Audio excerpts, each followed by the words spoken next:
যাচ্ছে ছায়ার মধ্যে। আমি ধীরে সুস্থে পাইপে আগুন দিলাম। বেশ কিছুটা সময় নীরবে কেটে গেল। আমি চুপচাপই রইলাম। চাইছিলাম কেনে কি প্রথমে কথা বলুক, কারণ আদিবাসীদের প্রচলিত রীতি অনুযায়ী কম গুরুত্বপূর্ণ ব্যক্তি প্রথমে কথা বলবে। আপনি আমার দেবী সম্বন্ধে জিজ্ঞেস করেছিলেন, মাখু মাজান। করেছিলাম নাকি? পাইপে টান দিতে দিতে বললাম। হ্যাঁ, মনে পড়েছে। তা সে কে? কোথায় থাকে? কোথায় তার বাড়ি? পৃথিবীতে নাকি স্বর্গে? গতকাল আপনি বা আপনার ভীত ছোট হলুদ মানুষ হ্যান্স জিজ্ঞেস করেছিল যে মন লেকের কথা আমি শুনেছি কিনা। গোপন ও পবিত্র ওই দেশেই আমার বাড়ি। ওখানেই আমার জাতির লোকেরা বসবাস করে। রোগা রোগা পাহাড়ের পেছনে সেই দেশের নাম দাবান্দা। এই লেক নিয়ে অনেক গল্প শুনেছি, তবে ঘটনাটা ভুলে গেছি। কি আছে সেখানে? ওখানেই বাস করে আমার দেবী। তাই নাকি? আমার মনে হচ্ছে সে পানির আত্মা। জানি না মাকুমা জান। শুধু জানি দেবী তার সহচারীদের নিয়ে লেকের মাঝের দ্বীপে বাস করে। ঘোর অন্ধকার রাতে লেকে কখনো কখনো পানির উপর দিয়ে ভেসে আসে তার ও তার সহচারীদের চলাফেরা বা কথাবার্তার আওয়াজ। কখনো বা তারা জঙ্গলের ভেতর দিয়ে হাসাহাসি করতে করতে আর গান গাইতে গাইতে চলে যায়। কখনো দেখেছ তাকে? কেনে কি?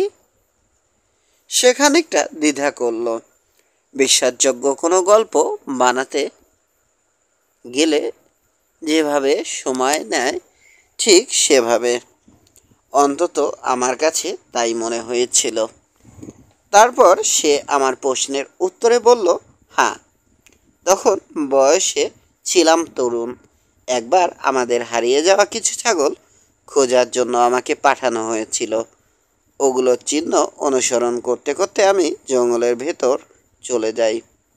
জঙ্গলটা যেখানে ঢালু হয়ে লেকের দিকে চলে গেছে সেখানে আমি পথ হারিয়ে ফেলি। রাত হয়ে যাওয়ায় সেখানেই শুয়ে পড়ি একটা গাছের নিচে, অথবা বলা ভালো সূর্য ওঠার অপেক্ষায় থাকি, যাতে আলো ফুটলে সেই ভৌতিক এলাকা থেকে বের হয়ে আসতে পারি। তারপর কি হলো? অনেক কিছু, কিন্তু সব মনে নেই। আর তারা আমার পাশ দিয়ে গাছের ডগায় আর তার উপর দিয়েও চলাফেরা করছিল। জঙ্গলের ভেতর স্পষ্ট শুনতে পাচ্ছিলাম ওদের চলাফেরার আওয়াজ। টের পাচ্ছিলাম আশপাশে জড়ো হয়ে ওরা আমাকে ভয় দেখাতে চাইছে। কিছুক্ষণ পর জঙ্গলের এই অধিবাসীরা দয়া করে আমাকে ছেড়ে চলে যায়। রেখে যায় এমন ভীত আর আতঙ্কিত অবস্থায় যেন একটা সিংহ আমার সামনেই আমার প্লেট থেকে খাবার খেয়ে চলে গেছে। চাঁদ উঠে গেছে ততক্ষণে। গাছের ডালপালার ফাঁক ফোকর দিয়ে চাঁদের আলো এখানে ওখানে এসে পড়েছে। অন্ধকারের পটভূমিতে দৃশ্যটা ছিল সত্যি চমৎকার, কিন্তু সেসব দেখার মতো মনের অবস্থা তখন আমার ছিল না। ভয় তাড়ানোর জন্য আমি তখন চোখ বন্ধ করে ঘুমোতে চেষ্টা করেছি। তখন অদ্ভুত একটা শব্দ আসে আমার কানে। চোখ খুলে চাইলাম, দেখি চাঁদের আলো পড়েছে এমন একটা জায়গায় একজন মহিলা দাঁড়িয়ে আছে। শ্বেত শুভ তার ত্বক, ঠিক আপনাদের জাতির মহিলাদের মতো মাকুমা যান। মনে হলো বয়সে সে তরুণী আর খুবই সুন্দরী। সে যখন ঘুরে তাকালো, চাঁদের আলো সরাসরি পড়ল তার মুখের উপর। সে আলোয় তার কালো চোখ জোড়া দেখতে পেলাম। তাতে যেন ছিল হরিণের চেয়েও কোমল মায়াময় দৃষ্টি। তার পরনে ছিল ধূসর রঙের একটা পোশাক। মাকড়সার জালে জমে থাকা শিশির বিন্দু ভোরের আলোয় যেমন রামধনুর 7 রঙে ঝিকমিক করতে থাকে, তার পোশাকটাও ঠিক তেমন ঝিকমিক করছিল। খোলা চুলগুলো লুটিয়েছিল তার কাঁধের উপর। আহ, সে ছিল সুন্দর, খুবই সুন্দর। এই পর্যন্ত বলে সে থেমে গেল। তারপর প্রবল কৌতূহলে আমি প্রশ্ন করলাম, লর্ড, আমি তখন মহা অন্যায় করে ফেললাম, পৃথিবীর সবচেয়ে বড় অন্যায়, ধর্মদহিতা করে বসলাম। আর অন্যায় করলাম তার প্রতি, যে সবার কাছে পরিচিত ছায়া নামে। কার ছায়া? ইনগোয়ির ছায়া, দেবী যিনি স্বর্গে বাস করেন আর আমাদের উপর তারা হয়ে জ্বলজ্বল করেন। তাকেই আমরা সব তারার উপর স্থান দেই, তারই পূজা করি। পরে জানতে পেরেছিলাম ওটা আসলে বুধ গ্রহ, অথবা হতে পারে চাঁদের পাশে যে উজ্জ্বল তারাটা জ্বলতে থাকে সেটায় তিনি বাস করেন।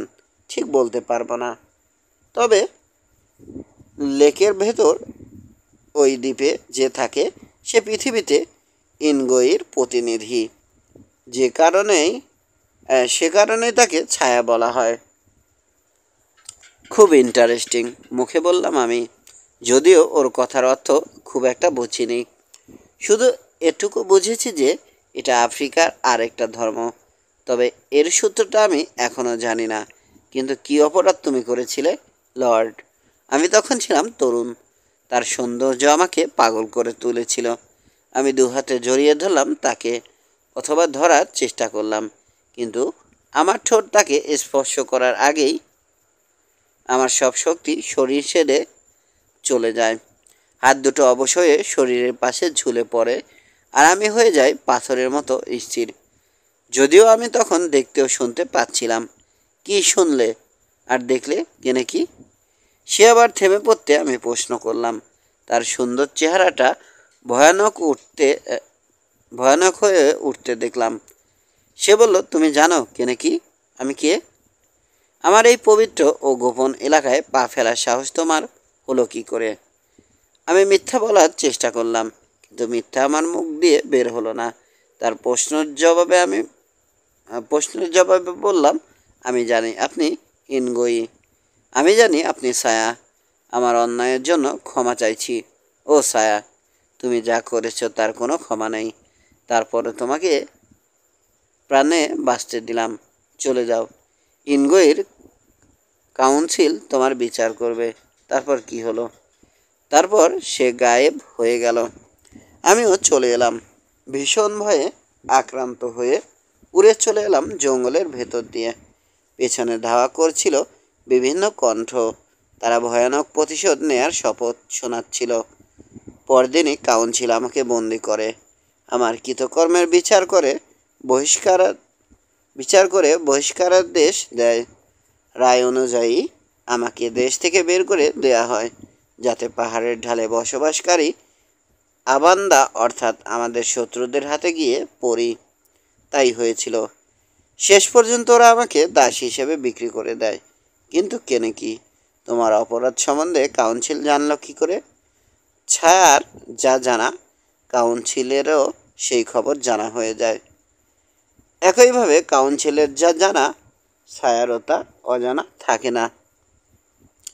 গল্পটা নিয়ে খানিকটা চিন্তা ভাবনা করে একটা উপসংহারে আসি তখন। সেটা হলো, এতক্ষণ ধরে ও বানানো একটা গল্প বলেছে। তার বিরুদ্ধে ওই নারী পুরোহিতের অভিযোগটা আসলে কি তা অবশ্য এত কথা থেকেও পুরোপুরি উদ্ধার করতে পারেনি।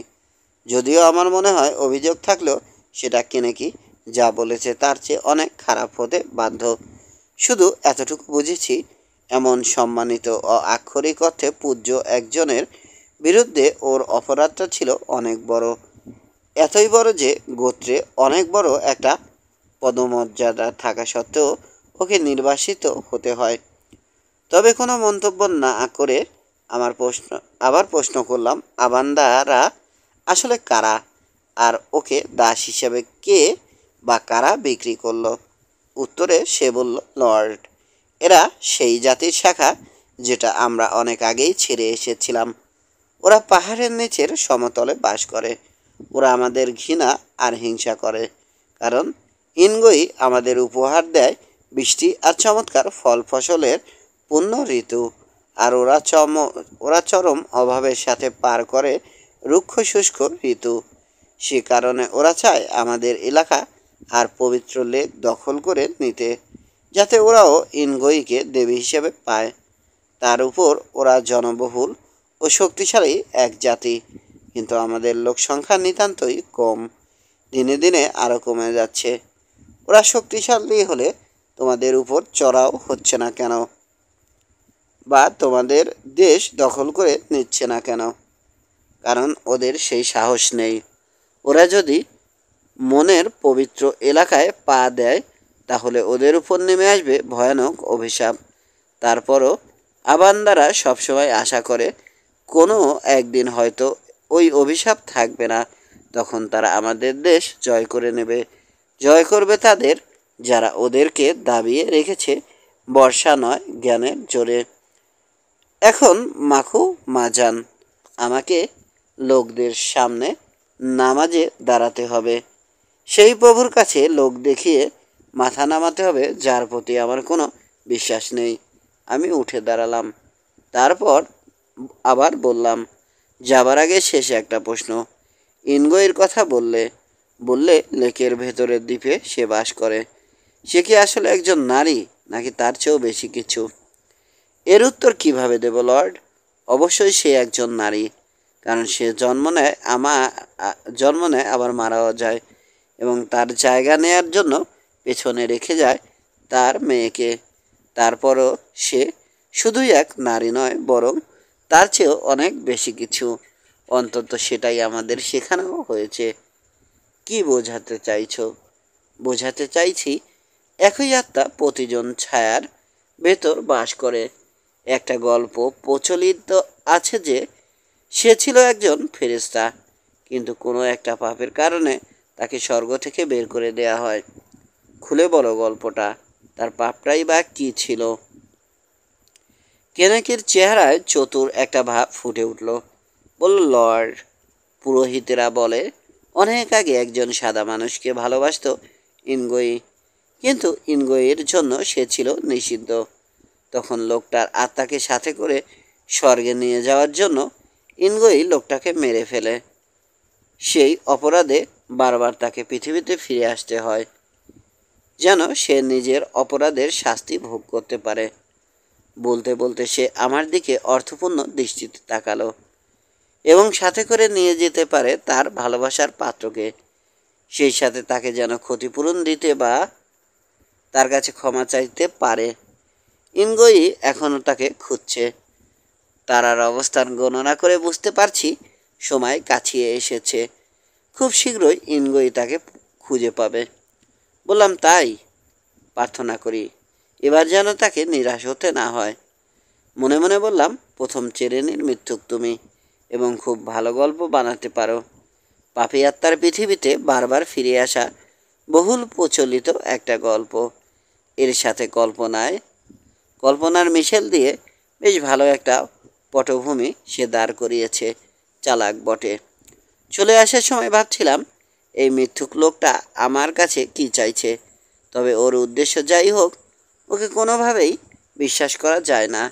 নিজেই স্বীকার করেছে যে ও একজন পলাতক লোক, যার হাতে এরই মধ্যে মানুষ খুন হয়েছে। নিজের স্বার্থের জন্য সে এখানকার লোকগুলোর সাথে ক্রমাগত মিথ্যাচার করে যাচ্ছে। লোক দেখিয়ে সেই চোষ্টার উপাসনা করছে, যার প্রতি ওর বিন্দুমাত্র ভক্তি বা বিশ্বাস নেই। এ থেকেই ওর চরিত্র আঁচ করা যায়।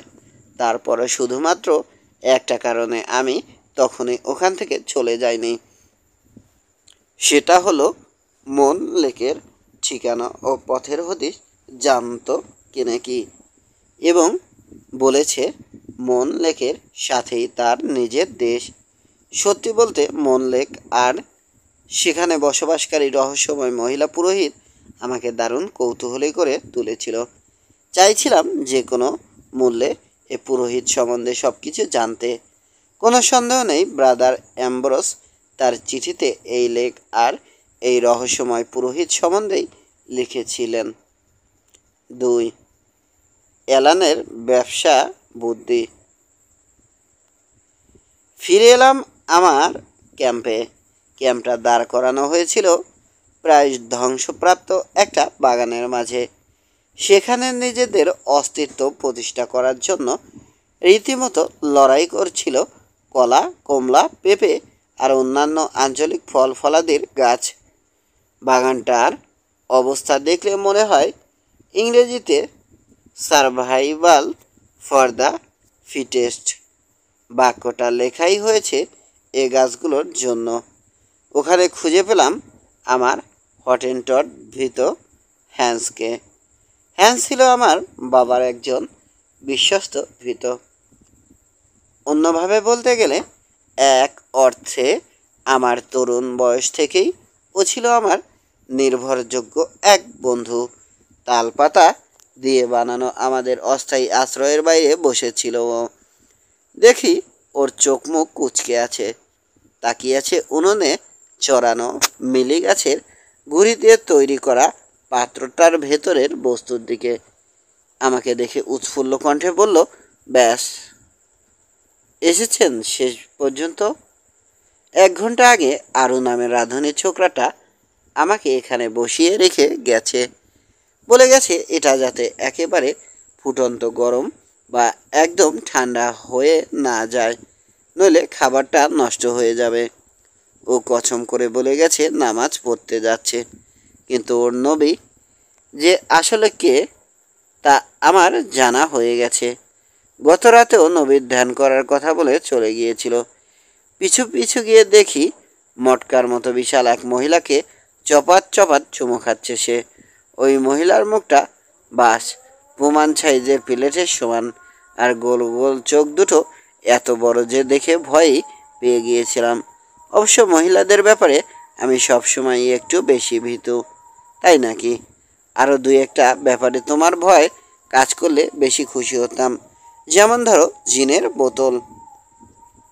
আহ বাস, জিনের বোতল, জিনের একটা ভরা বোতল একটা মেয়ের চেয়ে অনেক ভালো, কারণ জিন গিললে কি হতে পারে তা আপনি জানেন। ইচ্ছামতো জিন গিলে নিয়ে ঘুমিয়ে পড়বেন, তারপর সকালে জেগে উঠবেন মাথা ব্যথা নিয়ে। তখন আপনার যাবতীয় পাপের কথা মনে পড়ে যাবে। আর জিনটা যদি খারাপ হয়ে থাকে তাহলে তো কথাই নেই। এ জীবনে যা যা করেছেন তার সব কিছুই মনে পড়বে, বিন্দু বিসর্গ কিছুই বাদ থাকবে না। সেই কাজগুলো হয়তো এতই খারাপ যে এমনকি আপনার রেভারেন্ড বাবাও যদি বাক্যে সেই পাপের জন্য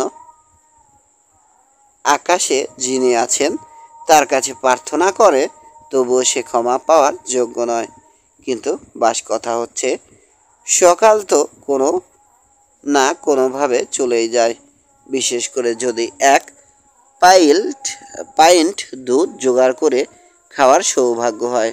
তারপর সূর্য ওঠে আর আস্তে আস্তে আস্তে আস্তে শরীরও ভালো হতে থাকে।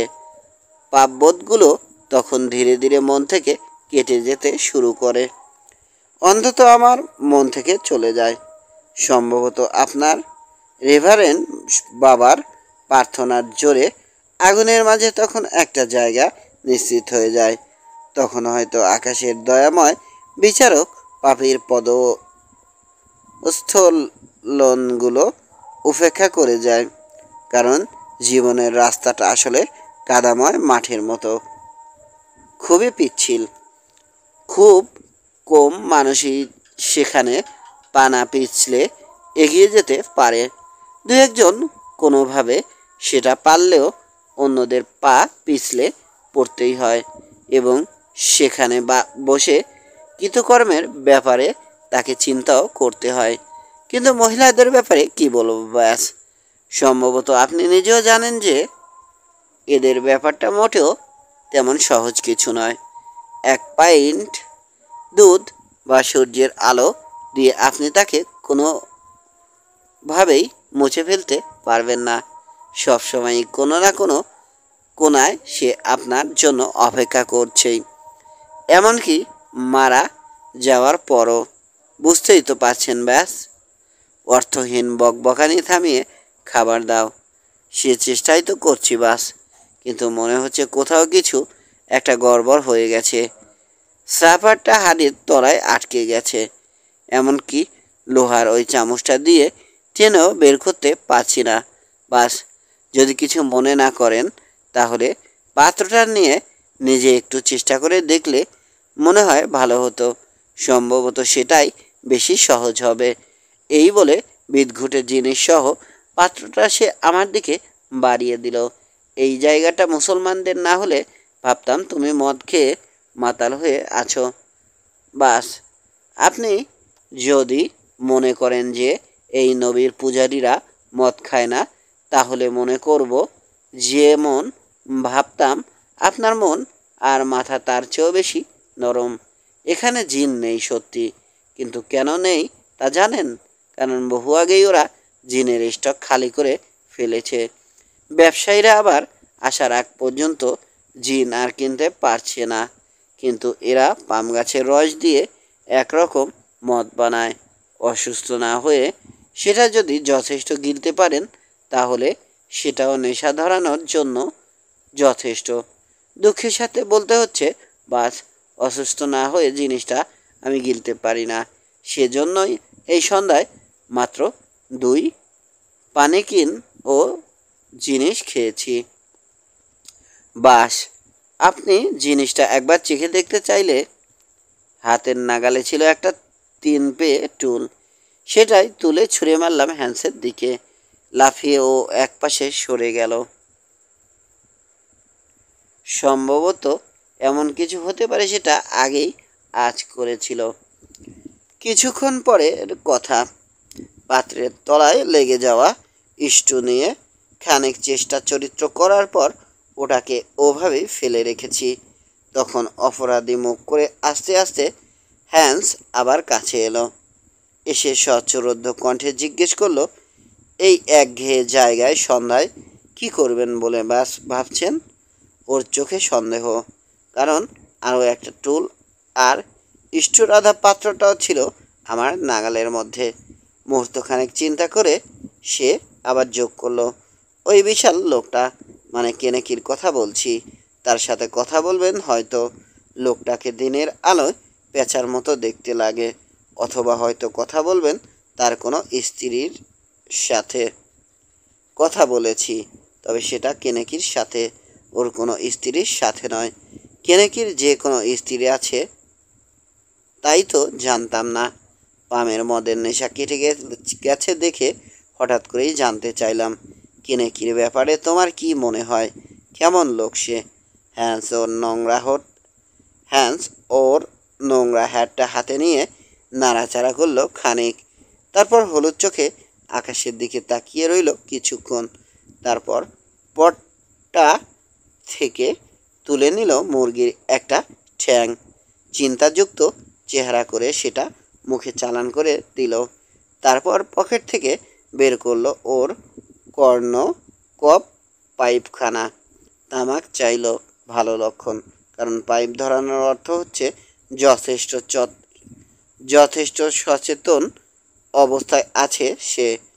তারপর ভূমিকা শেষ করে বলল, বাস, কি বিষয়ে যেন জানতে চাইছিলেন? হ্যাঁ, মনে পড়েছে। বিশালদেহী লোকটা, কেনেকি সম্বন্ধে ওর এক স্ত্রীর কাছ থেকে কিছু খবর বের করেছি। মহিলা তখন সত্যি বলার মুডে ছিল। বলে কেনেকিকে সে হিংসা করে, আরও বলে কেনেকি হচ্ছে বিরাট মিথ্যুক। যদিও বাস, এখানকার লোকগুলো আমার মতো প্রায়ই সত্য বলে না, বরং এদের সবাই মিথ্যা বলায় মহা ওস্তাদ। বাজে কথা থামাও, যা জিজ্ঞেস করেছি তার উত্তর দাও। হ্যাঁ বাস, বললামই তো, কেনেকি এক মহামিথ্যুক। উদাহরণ হিসেবে বলা যায় কিভাবে ও এখানে এসেছে। সেই গল্পটা সম্ভবত সে আপনাকে শুনিয়েছে, আর যদি নাও শুনিয়ে থাকে তাহলে খুব শীঘ্রই শোনাবে। বলবে কিভাবে সে দাস ব্যবসায়ীদের প্রধানকে খুন করে এখানকার সর্দার হয়েছে, আর কিভাবে সব দাসেরা ওকে ওদের সর্দার হিসেবে মেনে নিয়েছে। কিন্তু বাস, আসল সত্য অন্যরকম। সেটা হচ্ছে কেনেকি তখন নিজেকে একজন সাচ্চা মুসলমান বলে দাবি করে এবং অন্যদের বলে যে এখানকার মুসলমানদের মদ খাওয়া সে সহ্য করতে পারছে না, কারণ তাতে ইসলামের নিয়ম ভাঙা হচ্ছে। এ এক মারাত্মক অপরাধ। শেষে এই অপরাধে অন্যান্য দাসদের নিয়ে আরবদের বেশিরভাগ লোককেই সে মেরে ফেলে। আমার নিজের মত হচ্ছে বাস ও তখন একটা দারুণ চাল চেলেছিল। ওরা ঘুমের মধ্যে আক্রমণ করে আরবদের উপর, ফলে খুব সহজেই ওদের হতচকিত করে দেয়। পরে ওদেরকে টেনে নিয়ে যায় নদীর পাড়ের খাড়া ক্লিফের উপর। শুধুমাত্র দুজন ছাড়া বাকি সবাইকে ওখান থেকে নিচের পানিতে ছুঁড়ে ফেলে।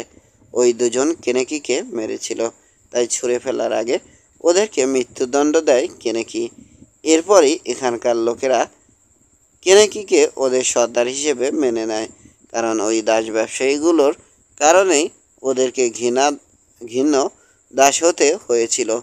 কেনেকি ওদেরকে দাস ব্যবসায়ীদের হাত থেকে উদ্ধার করেছে এবং সে একজন পবিত্র মানুষ, যে কিনা মুহাম্মদ সাল্লাল্লাহু আলাইহি ওয়াসাল্লামের অনুসারীদেরকে মদ খেতে দেখা সহ্য করতে পারছিল না। আর সবচেয়ে বড় কারণ ছিল ওর ভয় করছিল যে কেনেকিকে সর্দার না মানলে ওদেরও সে হয়তো ক্লিফের উপর থেকে ছুঁড়ে ফেলে দিত। সেজন্যই কেনেকি নামের ভণ্ডটা সময় মতো উপাসনা করতে এত উদ্বিগ্ন থাকে।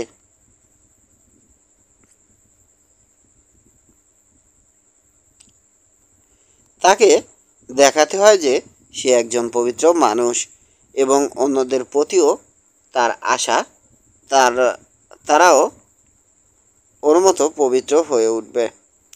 এতগুলো কথা বলে হ্যান্স একটু থামলো। তারপর একটা কয়লা তুলে সেটা দিয়ে পাইপে আগুন দিল। অধৈর্য হয়ে জিজ্ঞেস করলাম, তার আরও কিছু বলার আছে কিনা? হ্যাঁ বাস, অনেক কিছু। এই কেনেকি আসলে একজন নয়, দুজন মানুষ। প্রথমজন মদ্যপ্রেমী একনায়ক সুলভ এক লোক। ওর মাথায় সারাক্ষণ ঘুরে পুরো দুনিয়া শাসন করার চিন্তা। সে ভয়ানক স্বভাবের, রুক্ষ ও কুটিল মনের মানুষ। দ্বিতীয়জন নানান স্বপ্ন দেখে, গায়েবী কথা শোনে আর আকাশে দেখতে পায় বিভিন্ন ছবি। পুরোপুরি এক জাদুকর। ওর মা নিশ্চয় ভুল করে যমজ জন্ম দেওয়ার বদলে এমন একজন জন্ম দিয়েছিল যার ভেতর একটার বদলে দুটো আত্মা। ও মারা যাওয়ার আগ পর্যন্ত দুটো পরস্পরের সাথে লড়াই করে যাবে। অনেক মানুষই আছে যারা দ্বৈত সত্তার অধিকারী। ঘটনা কি তেমন কিছু হ্যান্স? হ্যাঁ, মানে না বাস। আপনার মনে আছে নিশ্চয়। আমাদেরকে এখানে ডেকে এনেছে কেনেকি, এবং আসার পথে অনেকেই আমাদের বাধা দিয়েছে যাতে আমরা আমাদের পছন্দ মতো পথে যেতে না পারি, কারণ ওদেরকে বলা হয়েছিল ওদের এলাকার উপর দিয়ে আমাদের যেতে দেওয়া হলে ওদেরকে মেরে ফেলা হবে। তাতেই শেষ পর্যন্ত আমরা এখানে এসে পৌঁছেছি। আমি তেমন কিছু শুনিনি, বললাম আমি। না শুনলেও এটাই আসল সত্য, আসল ঘটনা। কেনেকির ঈর্ষান্বিত স্ত্রী আমাকে এসব ঘটনা বলেছে। কিন্তু কেন? এখানে এমন কোনো বড় প্রাণী নেই যেটা ওর জন্য আমি স্বীকার করব। আবার ওকে কোনো উপঢৌকন দেওয়ার মতো ধনীও আমি নই। উল্টো ওই আমাদের বিনা পয়সায় খাওয়াচ্ছে। এমনকি এখন পর্যন্ত ও কোনো কিছুর দাবিও করেনি। আমিও নিশ্চিত নই বাস, তবে আমার মনে হয় এখানে বসে থাকতে থাকতে বিরক্ত হয়ে গেছে ও, তাই এখান থেকে বেরিয়ে যেতে চায় এবং চায় তখন আপনি যেন ওর সাথে থাকেন, যাতে কোনো বিপদ আপদ এলে তার প্রথম ঝাপটাটা যেন আপনার উপর দিয়েই যায়। আর যে পবিত্র লেক সম্বন্ধে বিভিন্ন কথা শুনেছি সেটা সম্বন্ধে ও হয় আপনাকে কিছু বলেছে, নয়তো খুব শীঘ্রই বলেছে। ওর কথা শুনে মনে হয়েছে ওই লেকের পাড়েই ওর নিজের দেশ, কিন্তু অল্প বয়স থাকতে ওখানে কোনো একটা অঘটন ঘটিয়েছিল সে, যার কারণে ওর লোকেরাই ওকে দেশ থেকে বের করে দেয়, তাহলে তো বাস ও ওর দেশেই ফিরে যেতে চায়। নিশ্চয় তখনকার হিসাব নিকাশ শেষ করতে চায়, অথবা চায় নতুন কোনো ঘটনা ঘটাতে।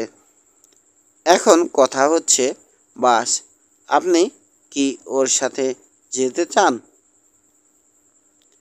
তুমি চাও হান্স? আমার মনে হয় না গেলেই ভালো। কেনে কি লোকটা খুব রহস্যময়, একেবারে ভূতের মতো। আমি আমি ভূত ভয় পাই বাস। ভূতের সামনে পড়লে মনে হয় মেরুদণ্ড বেয়ে ঠান্ডা একটা চোট নিচের দিকে বয়ে যাচ্ছে। বলে সে কিছুক্ষণ আকাশের দিকে তাকিয়ে রইল। তারপর আবার বলল, তারপরও আমি ওই লেকে যেতে চাই, অথবা যেতে চাই এ জায়গা ছেড়ে অন্য যে কোনোখানে। এখানে করার মতো আসলে কিছুই নেই। তাছাড়া পাম ওয়াইন খেলে অসুস্থ হয়ে পড়তে হয়। আর হ্যান্সের মতো ভালো এক খ্রিস্টানের ভূতকে ভয় পাওয়াও পাওয়ারও তেমন কিছু নেই। সে ভূতকে জাহান্নামে যেতে বলতে পারে, যেমনটা বলতেন আপনার রেভারেন্ড বাবা এটাও বলতেন যে আমি কি করতে চাই বা কোথায় যেতে চাই তার আসলে কোনো গুরুত্ব নেই। আকাশে বসে থাকা মহান আত্মা যেখানে আমাদের নিতে চান সেখানেই আমাদের যেতে হবে। যদি তিনি চান যে কেনেকি আমাদের মাথার চুল ধরে টেনে নিয়ে যাবে, তাহলে তাই সই। এখন বাস অন্ধকার হওয়ার আগেই আমাকে সব বাসন কোসন ধুয়ে মুছে রাখতে হবে, কারণ কিছুক্ষণ পরই কেনেকির বউয়ের সাথে দেখা করতে যাব। ওর কাছ থেকে যত বেশি সম্ভব খবর বের করতে চাই, কারণ জানেনই তো হ্যান্স সবসময়ই জ্ঞানের অনুসন্ধানে থাকে। দেখো, বোকার মতো উল্টোপাল্টা কিছু করে বসো না যেন আবার। আকাশে সন্ধ্যা তারাটা জ্বলজ্বল করছে দেখে আমিও উঠে পড়ি। পুরো শহর ছিল কাঁটাময় পিকলি পেয়ারের ডাল দিয়ে ঘেরা। এই ঘেরের বাইরেই ছিল আমার ক্যাম্প।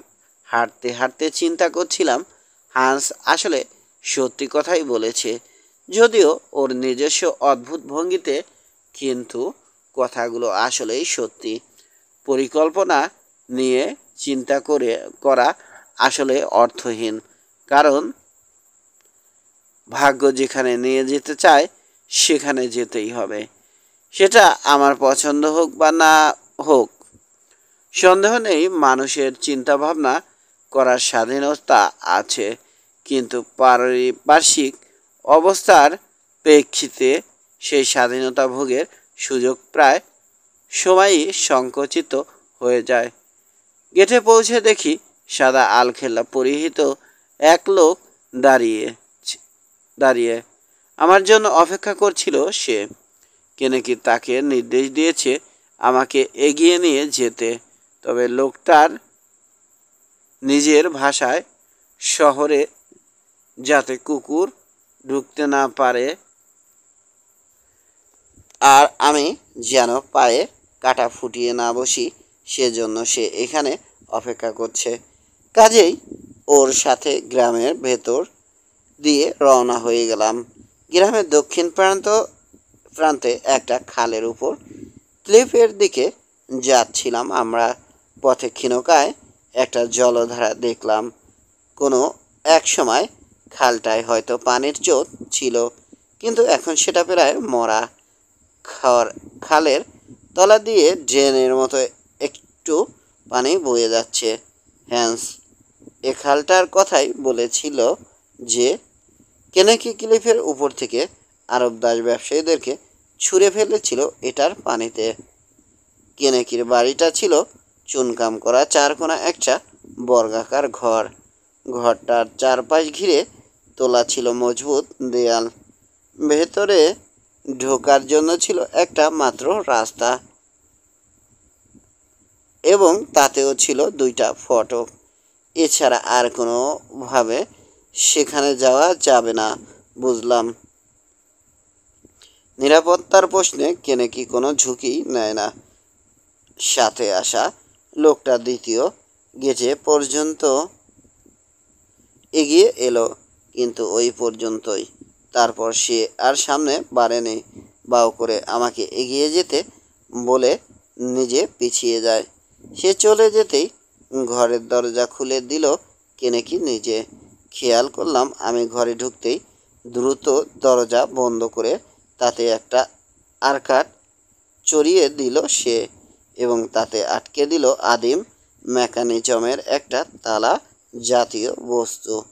তারপর আমাকে প্রায় বেড রেভারেন্ডদের মতো বাউ করে বলল, আসুন লর্ড মাকুমাজান, মহান সাদাসন লর্ড, যার খ্যাতি ছড়িয়ে গেছে সুদূর সব প্রান্তে, এমনকি এই মরা জায়গা যেখানে কোনো খবর আসে না সেখানেও তার সুনাম ছড়িয়েছে।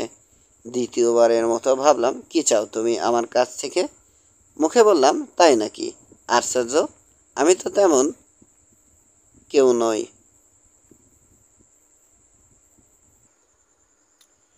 আমি রানীর লোক নই, এমনকি ধনীও না। আমি অতি সাধারণ এক শিকারী, যাকে পেট চালানোর জন্য শিকার আর টুকটাক ব্যবসা করতে হয়। না মাখুমাজান, এ পর্যন্ত আপনার নাম ছড়ানোটা মোটেও আশ্চর্য কিছু নয়। জানেনই তো, প্রতিটা মানুষেরই দুই ধরনের মূল্য আছে। একটা হচ্ছে বাজারে তার সাধারণ মূল্য, সেটা কমও হতে পারে আবার বেশিও হতে পারে। আর অপরটা হচ্ছে তার ভেতরের মানুষটার মূল্য। চোখ আছে এমন সবার কাছে মানুষের বাজার মূল্যটাই গুরুত্বপূর্ণ, কারণ সেটাই দৃশ্যমান। কিন্তু আমার কাছে ধন সম্পদের চেয়ে আপনার দ্বিতীয় মূল্যটাই বেশি প্রাধান্য পেয়েছে। আগেই বলেছি লর্ড, আমি জাদুকরের বংশধর আর তাদের বিশেষ জ্ঞানপ্রাপ্ত। তাছাড়া আফ্রিকার জাদুকরদের সবাই পরস্পরের সাথে তাদের নিজস্ব গোপন উপায়ে যোগাযোগ রাখে। সেভাবেই জেনেছি যে একটা জাহাজে করে আপনি এদিকে আসছেন। এমনকি আমাদের উপকূলে পা রাখার ও অনেক আগেই জেনেছিলাম যে আপনি আসছেন। সেই সাথে আরও অনেক কিছু জেনেছি। জুলুল্যান্ডে জিকালি নামে একজন মহান জাদুকর আছেন, তিনিই আমাকে সংবাদ পাঠিয়েছেন। ও তাই নাকি? জিকালি সবসময়ই রহস্যময়, অদ্ভুতও বটে, তবে তাকে বিশ্বাস করা যায়। কিন্তু কেনেকি, এমন খোলামেলা কথা বলার জন্য এ জায়গাটা কি নিরাপদ? তোমার ঘরে নিশ্চয় মহিলারা আছে, জানোই তো, তাদের কান অনেক লম্বা। মহিলা, আপনার কি মনে হয় অমন জঞ্জাল আমার একান্ত নিজস্ব জায়গায় রাখবো? মোটেও না। এখানে আমার চাকরেরা সব পুরুষ, তারাও সবাই আমার কাছে শপথ করেছে। তাছাড়া সন্ধ্যায় ওরা আমাকে একা রেখে চলে যায়, থাকে শুধু ফটকের পাহারাদাররা। তুমি না হলে নিঃসঙ্গ তুমি তাহলে নিঃসঙ্গ লোক? হ্যাঁ লর্ড, রাতে আমি নিঃসঙ্গ, কিন্তু দিনের আলোয় অন্যদের মতোই। দু একজনের চেয়ে হয়তো ভালো, কিন্তু বাকি সবার চেয়ে খারাপ। কেনেকির দ্বৈত সত্তার ব্যাপারে হান্সের বলা কথাগুলো মনে পড়ে গেল। সত্যি, যে কোনো কিছুর ভেতরের ব্যাপার বের করার ক্ষমতা হ্যান্সের আসলেই অসাধারণ। উঠানের উপর দিয়ে কেনেকি আমাকে বারান্দায় নিয়ে গেল। বর্গাকৃতির ঘরটায় ছিল দুইটা রুম। জানালা সহ তৈরি করা ঘরগুলোর নির্মাণ শৈলীতে ছিল আরও প্রভাব স্পষ্ট। জানালায় কাচের পরিবর্তে ছিল মাদুর ঝুলানো। বারান্দায় রাখা ছিল অবলুস কাঠে বানানো দুটো চেয়ার। চেয়ারগুলোর গদি বানানো হয়েছিল রশি দিয়ে। আফ্রিকার পূর্ব উপকূল এলাকায় তৈরি করা চেয়ারের মতো এটার পিঠও ছিল উঁচু। বারান্দায় দাঁড়ালে বেশ সুন্দর একটা দৃশ্য চোখে পড়ে। সামনে ক্লিফের নিচে দিয়ে বয়ে চলেছে একটা নদী। তার ঠিক পর থেকেই ছিল সুবিস্তৃত সমতল ভূমি। আমাকে বারান্দায় বসিয়ে রেখে ঘরে গেল কে নাকি। বেরিয়ে এলো একটা ব্র্যান্ডির বোতল আর দুটো গেলাস নিয়ে, সাথে মাটির তৈরি একটা পানির পাত্র। গিলাস দুটো ছিল খুবই পুরনো। ওর কথায় আমি ব্র্যান্ডি নিলাম, তবে প্রচুর পানি মিশিয়ে। ও নিল, তবে আমার মতো নয়। গলায় খানিকটা বিষণ্ণ ভাব টেনে এনে বললাম, আমি তো ভেবেছিলাম তুমি মুসলিম। তাহলে বলতেই হবে মাজান, আপনার স্মৃতিশক্তি দুর্বল হয়ে আসছে। কয়েক ঘন্টা আগেই আপনাকে বলেছি যে আমি আসলে তা নই। দিনে আমি লোক দেখিয়ে নবীর পূজা করি বটে, কিন্তু রাতে যখন একা হয়ে যাই তখন আর মুসলমানদের চাঁদের পূজা করি না। পূজা করি আমার নিজের আরাধ্য তারাকে। আকাশে উজ্জ্বল হয়ে জ্বলতে থাকা সন্ধ্যা তারাটাকে দেখিয়ে সেদিকে বাউ করল সে। তারপর নিজের গিলাসে চুমুক দিল। ভীষণ ঝুঁকি নিচ্ছ বললাম আমি। না, তেমন ঝুঁকি আসলে নিচ্ছি না।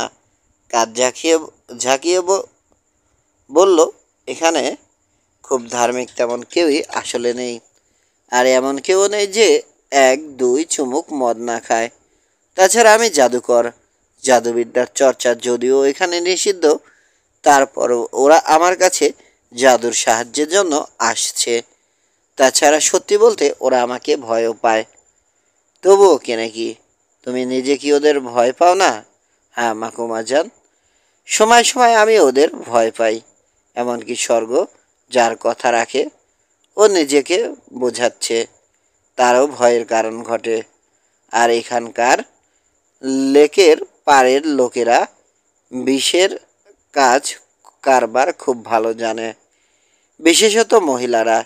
জানেনই তো মাকুমা যান, আমি ছিলাম এক নগণ্য দাস, কিন্তু হয়ে বসেছি ওদের সর্দার। ব্যাপারটা ওরা কখনোই ভুলে যায়নি। আমি তখন হঠাৎ জিজ্ঞেস করলাম, আমার কাছে তুমি কি চাও? সাহায্য চাই লর্ড। আমি ধনী, তাতে সন্দেহ নেই, কিন্তু আমি এখান থেকে বেরো হতে চাই। চাই নিজের দেশে ফিরে যেতে। যাও, তোমাকে আটকে রেখেছে কে? অনেক কিছু লর্ড। সন্ধ্যার আগে আপনাকে বলেছিলাম, বিশেষ কোনো কারণ ছাড়া এখান থেকে আমার বের হওয়া প্রায় একটা অসম্ভব ব্যাপার।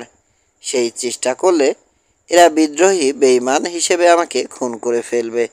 বুঝলাম, কিন্তু আমার কাছে কি চাও? আগেই বলেছি লর্ড, আপনার সুনাম এ পর্যন্ত এসে পৌঁছে গেছে। এখন কিছু কথা আপনাকে বলবো। কথাগুলো অবিশ্বাস্য মনে হলেও জানবেন, এর প্রতিটা বর্ণ সত্যি। আমি ভণ্ড বা প্রতারক নই। আমার বাবার মতো আমিও সত্যি সত্যি বিভিন্ন দৃশ্য দেখতে পাই। তার উপর ইনগোয়ের চেহারার দিকে তাকিয়েছি আমি। এ সুযোগ যে পায়, ইনগোরির জ্ঞানের ক্ষুদ্রাংশের ভাগ পায় সে। ইনগোয়ের কাছ থেকে নির্দেশনা পেয়েছি যে আমি যেন আপনার কাছে সাহায্য চাই। সেজন্যই কি লেকের পাড়ের লোকদের দিয়ে আমার পথে বাধা সৃষ্টি করিয়েছিলে? বা অন্যভাবে বললে, তুমি এখানে আসতে আমাকে বাধ্য করেছ? হ্যাঁ লর্ড, ধ্যানে বসে দেখতে পাই আপনার কাছে সাহায্য চাইতে হুকুম করা হচ্ছে। দৃশ্যটা দেখার পরেই আপনাকে এখানে নিয়ে আসি। যদিও জানি না কে আমার সাথে বিশ্বাসঘাতকতা করলো। হয়তো মহিলাদের কেউ বলে দিয়েছে, অথবা জেনেছেন হ্যান্সের কাছ থেকে। ঘুমের মধ্যেও ও বেটাকে মেয়ার ক্যাটের মতো সজাগ থাকতে দেখেছি। আর যখন মনে হয় পার মাতাল হয়ে আছে, তখনও দেখি মিলনরত সাপের মতো গতিশীল থাকে সে।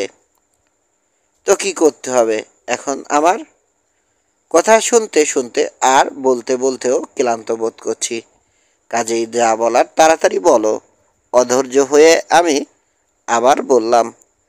সে উঠে দাঁড়িয়ে বারান্দার প্রান্তে চলে গেল।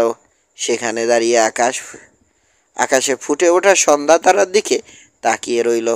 তারপর বলল, মাখো মাজান, আপনি তো নতুন নতুন জিনিসের অনুসন্ধান করেন। জ্ঞান পিপাসু একজন মানুষ।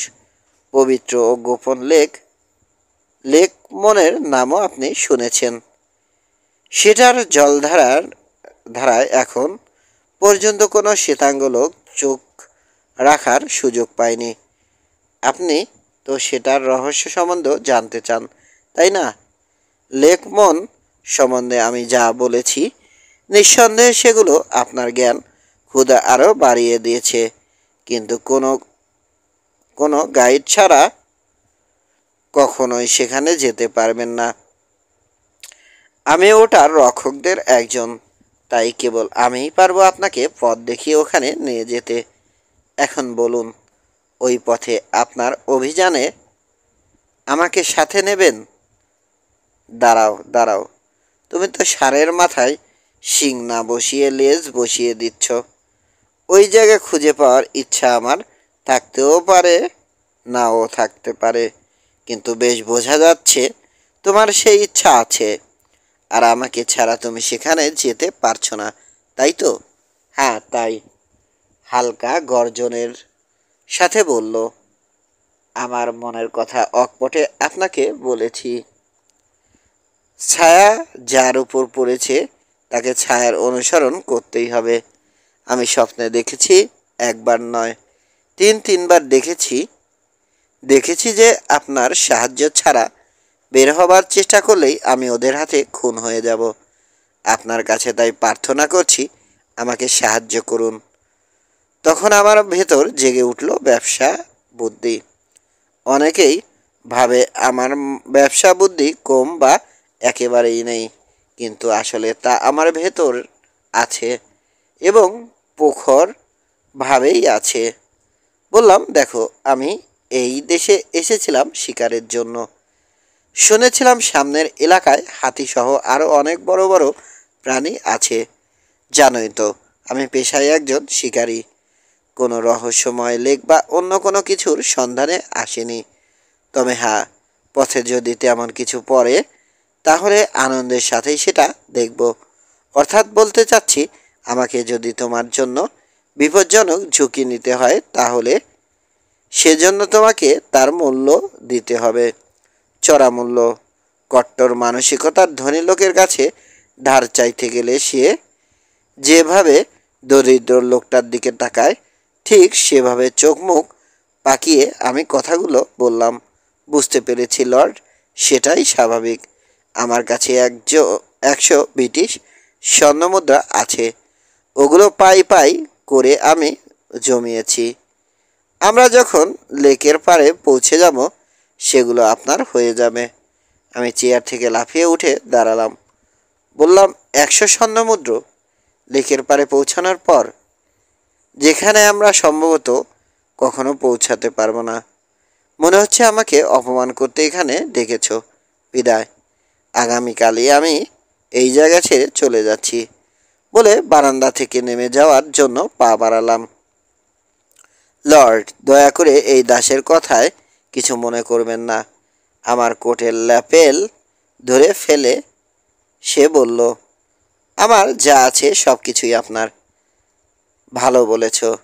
তা কি আছে তোমার? বললাম আমি। লর্ড, আমি আইভরি বিনিময় করি। মাটির একটা গর্তে ওই জিনিসের মোটামুটি বড় একটা চালান লুকিয়ে রেখেছি। কতগুলো আছে? আমার মনে হয় লর্ড 100 দাঁত আছে সেখানে। যদিও সেগুলো আগামী চাঁদে নতুন চালান হিসেবে পাঠিয়ে দেওয়ার কথা দিয়েছিলাম। তবে আপনি যদি সেখান থেকে কিছু নিতে রাজি হন তাহলে। কিছু নাকি বলতে চাইছো ওগুলোর সব? আর হাত খরচের জন্য এই 100 স্বর্ণমুদ্রা? লোকটা তার বড় বড় চোখ আরও বড় করে আমার দিকে মুহূর্তখানেক তাকিয়ে রইল। তারপর বলল, এই যদি আপনার দাবি হয় তাহলে তাই সই। আগামীকাল আইভরি দেখতে পাবেন বলে সে ঘরে ঢুকলো এবং ফিরে এলো হাতে একটা ক্যানভাসের ব্যাগ নিয়ে।